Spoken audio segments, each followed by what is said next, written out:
हुए, उस समय अंग्रेजों का शासन था, तो मुंशी प्रेमचंद्र जी सत्य घटनाओं पर आधारित कहानियां और काव्य लिखा करते थे। गबन गोदान उनका उपन्यास है। उनके साहित्य में कहानी उन्होंने लिखी, वो एक आदमी उसके पति को ले जाकर बेच आया। कहां बेच आया? भारत के बाहर, इंग्लैंड। और वो वहां पे रहने लगा। अब भारत से ना कुछ लोग, पहले के जमाने में क्या था, भारत से कुछ लोग नाव में भर के, बड़ी बड़ी जो नाव थी उनमें भर के मजदूरी के लिए लंदन जाया करते थे, बिक जाते थे कुछ पैसों में सारी जिंदगी के लिए। वहां उनके साथ शोषण होता था। तो ये जो एक लड़की स्त्री थी, नाम था नंदिनी। नंदिनी का पति बिक गया, अब वो चला गया। अब ये अपने पति को ढूंढे पर मिले ही ना। बहुत कोशिश करी, तो दुर्भाग्य देखिए या संयोग कहिए, इस नंदिनी को भी वही आदमी मिल गया जिसने उसके पति को बेचा था। तो उसने बोला कि मुझे पता है कि तेरा पति कहाँ है, तेरा पति 7 समंदर पार इंग्लैंड में है, तू जाएगी मिलने? हाँ हाँ। तो उसने अंग्रेजों से पैसे ले लिए और अंग्रेजों के हाथ नंदिनी को बेच दिया। अच्छा, वो तो जा रही थी पति से मिलने, पर उसे ये नहीं पता था कि मुझे भी बेच दिया इसने। अच्छा, वो नाव में बैठ के चली, 15-20 दिन, महीना, जो भी रास्ते में टाइम लगा, पहुंची। तो संयोग से उसे उसका पति वहां पर वो काम करता था, मजदूरी, जो भी लोग आते थे वो उनको उतारा करता था। तो ये नंदिनी भी पहुंच गई। नंदिनी ने देखा कि सामने इसका पति वहां पे मजदूरी करता था।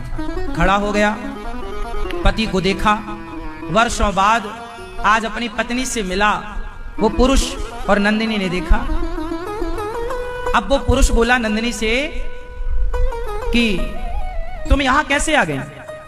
गौरा, वो अपनी पत्नी को बोला करता था प्यार से, गौरा, गौरा तुम यहां कैसे आ गई? गौरा ने कहा मैं आपको खोजते खोजते आई हूं। उसने कहा तुम गलत आ गई, अब यहां से कभी लौट नहीं सकती हो, तुम्हें बेच दिया गया है। गौरा ने कहा कोई बात नहीं, मुझे आप मिल गए, पति मिल गया, और क्या चाहिए। ले गए अपने पास। अच्छा, जो उस आदमी का मालिक था वो एक अंग्रेज था। उस अंग्रेज ने गौरा को देखा तो गौरा बड़ी सुंदर थी। उसने बोला कि आज रात को इससे मेरे पास भेज देना। तो वो आदमी बोला साहब ये मेरी पत्नी है।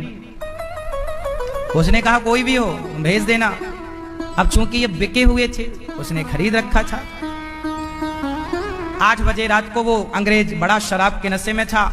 फिर बुलाया, क्यों तू अपनी पत्नी को भेज नहीं रहा? भेज। अब ये दौड़ा दौड़ा गया, हुजूर क्षमा करो वो मेरी पत्नी है, उसे छोड़ दो महाराज। अंग्रेज के चरणों में गिर पड़ा। उसने मारना शुरू किया। इतने हंटर बजाए कि इसकी चमड़ी फट गई। पति को चिल्लाता कराहता देख गौरा दौड़ी दौड़ी गई। अंग्रेज को देखा, तुम बड़े निर्दयी हो, तुम्हें जरा भी दया नहीं आई? क्या तुम्हारी मां के अंदर दया नहीं थी? जैसे ही उस अंग्रेज को उस गौरा ने मां की याद दिलाई तो वो मां,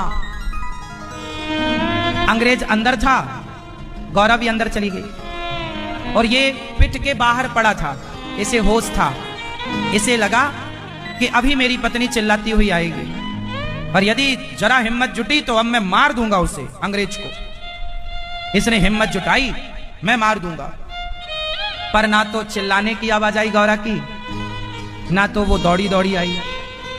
तो उस गौरा के पति को यह लगा कि लगता है मेरी पत्नी ने राजी मर्जी से अंग्रेज की दास्ता स्वीकार कर ली। अच्छा, और वो अंदर क्या कह रही है? अब गौरा का उस अंग्रेज से वार्ता हुई। ये मुंशी प्रेमचंद्र जी लिख रहे हैं।